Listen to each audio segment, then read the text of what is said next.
What's good, YouTube? And welcome to the house. This changing Texas weather has me destroyed like the market is getting pummeled on some of these prices, so bear with me if I stop to take a drink, a very professional Market Watch channel. That being said, Brothers of Legend by far has the most questions asked of me lately. The price is going down on the sealed. I was going to diamond hands. Look at last year, and now the waves are coming. It'll bottom out even more and give other people chances. Yes, that's a good thing for everybody long term, isn't it? Especially with droplets so shorted, where it's $100 freaking and has been climbing since the release with so few quantities. In fact, it is challenging Astral Leviathan. It's a Starlight Astral, like it's Starlight rarity, but Astral text. For past formats, people still like the Ghost and the ultis too. It has challengers, and you're still pulling it at a decent rate. You have 100% feedback seller here at 105, although low feedback overall. Before it's 125,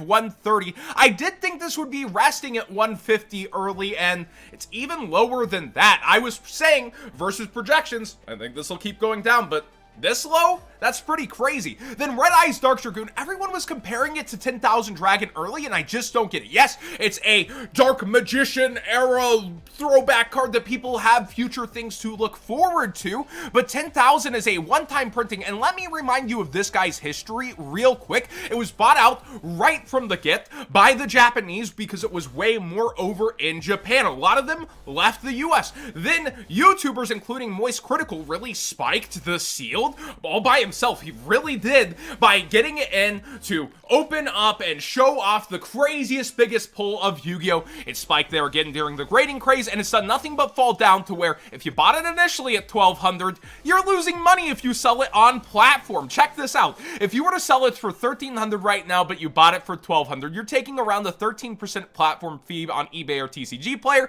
You're losing money to sell it over here. Isn't that something? So do consider the future route of cards, especially in one-for-one comparisons that don't work, because this is the only printing of this card in the entire game, versus this is a nice, shiny, upgraded version of an engine that also has a lot of Banlist fears. I would think this would strengthen people's opinions of, okay, this probably isn't getting hit away from my deck, but Verte could, and my deck uses Verte to summon it, even though the Albaz Strike engine doesn't need it. You have all those thoughts going through players' heads, leading to not the most rational decisions on the market. Again, V-Dub also able to bring it out without Verte, and then you have Guru, which likes the hard Red Eyes fusion. There's so many decks that do still use it should something happen to Verte, but personally, after Verte's reprint, I don't think it'll be on this list either, but those are the speculations people go through with the ban list. Right now, on the sealed, I think that the Karibo cover cards, every single of Legend box does well, but people have some very well-placed fears and reprints. Like, you did not reprint Droplet, short print as Konami, not to sell it somewhere else, right? And Bane and Gold are heavily speculated to be over here in Legendary Duelist Season 3, which got announced the same drop day as Brothers of Legend with a double dose of Jaden. And with that double dose of Jaden, we can well assume that these will be in here. And I am actually a fan of the color gimmick this time because they include the red ultra rares. I've been highly critiquing that they weren't apart, that blue and purple were similar hues, and I do think a red Bane and the red Gold with that evil feel, those are something that I personally kind of want to have for my collection, and I hope they go to that rarity. Now, Souls isn't mentioned. They do highlight Dark Magician cards, but we know the Dark Magicians are in there, and it is a theme with it. I don't see them giving it to the color ultra gimmick.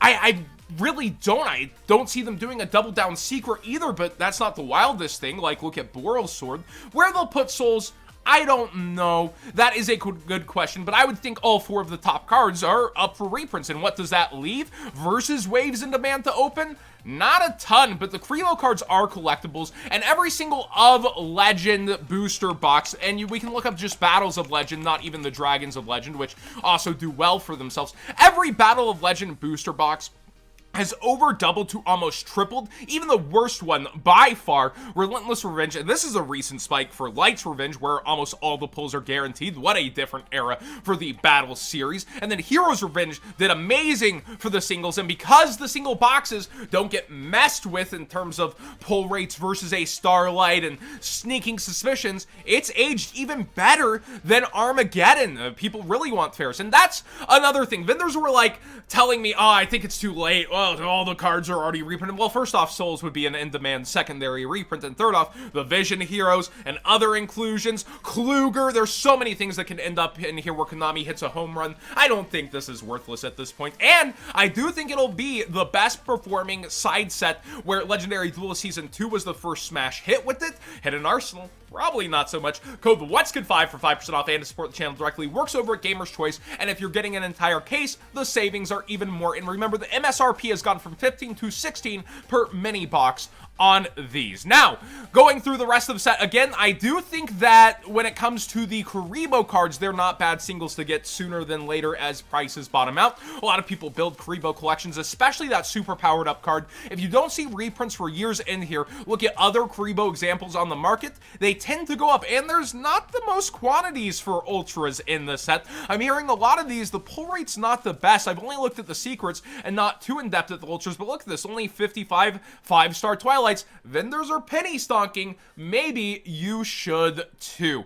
Now, for the first time in pretty much ever with good reptile support, maybe Konami killed the meme by making this collector rare. Snake Rain didn't get bought out with good reptile support. I'm proud of you guys on the market. Good for you. You might remember the history of the collector rare actually seeing an initial buyout when Ogdoadic, however you want to pronounce it, got released, and people were trying to lab this in there, but it's done nothing but go down since, and it's still here, $45, $46, $47, and the rest of the versions staying very stable. Good job. I'm so proud of you guys for finally learning your lesson with this card. Forbidden Lance has a huge buyout on the first editions. We were covering it was happening before. Now the lowest first ed is $30. You see the spike starting to go up on first as well because a bunch of them sold. No crazy high sales rates though, either pulled listings or, you know, deals made, and they've sold at up to $12.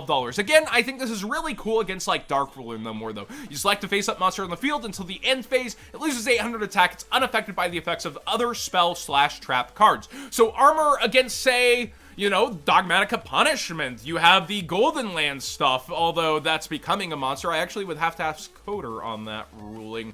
Is it still a trap at that activation phase? Let me know in the comment section down below. And then you have it against Dark Ruler no more, most notably, and then Droplet if it didn't pitch a spell. I think this card is really darn good, but it's just trying to chase the hype that Forbidden Chalice did. Like dresses, people are going after the Forbidden cards. Look at this spike, and not a single first edition dress that is near mint left on the market, and this one reads that they lose 600 attack, cannot be targeted or destroyed by other card effects. So Lightning Storm immune if you leave it in attack mode, but you probably already have it in defense. If depending on the card you're losing attack, then like I think this card's all right. We haven't seen this since what, Evil Swarm, I want to say. But seriously, I get why people are looking for tech options after the rise of Chalice, which is still going so strong. Unlims at 75, first editions at 90 plus, with sales even 3 first at a playset for the ultra rare, not the ulti, going at $100 a piece. It's wild, and people are trying to capitalize on that success and hope that the techs find their way into the metagame. Shadow Imprisoning Mirror is actually trying to 5-head hope into the future formats against PKs. Apparently it's seeing some mild success over in the OCG, but a lot of people still don't choose it, and it doubles down as past format goodness. So if you get stuck with it, at least you got past format side decking options. I think it's okay, but like people going this hard on it, it's already easy to make this appear, and I don't think anybody's going to be panic buying too much, but let's see what people have spent on.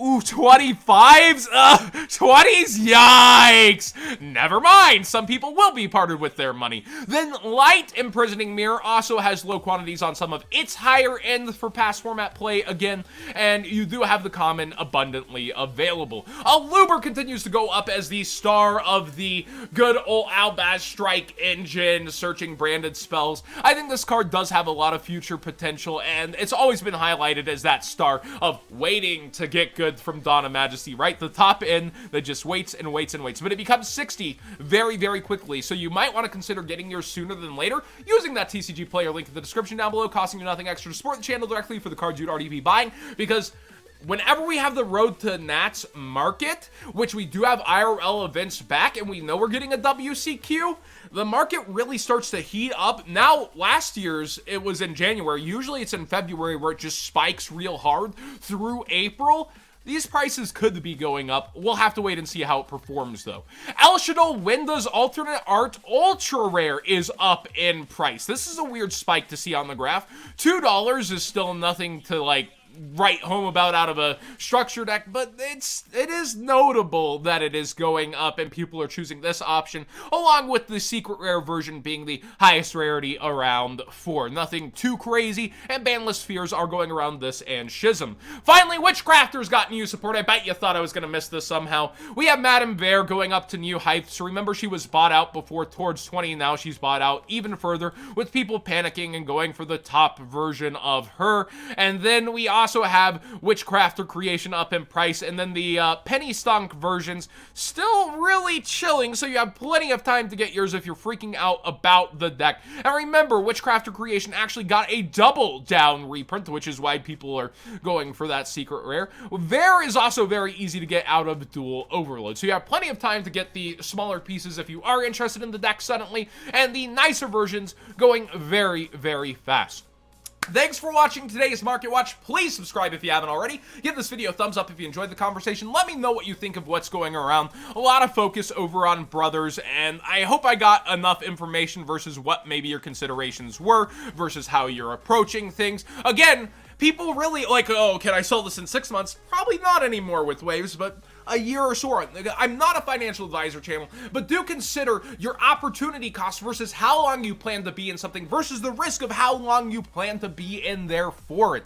And Konami, anytime they really want to, could go, oh, Toon Chaos, Unlimited Wave, as fast as we want. Look at how fast they did that one. They really can do that anytime they want. But with the card board shortages and them having to deal with waves already, I don't see that happening for a while. But remember, Konami can do that when they want. It's always in the back of my mind, at least.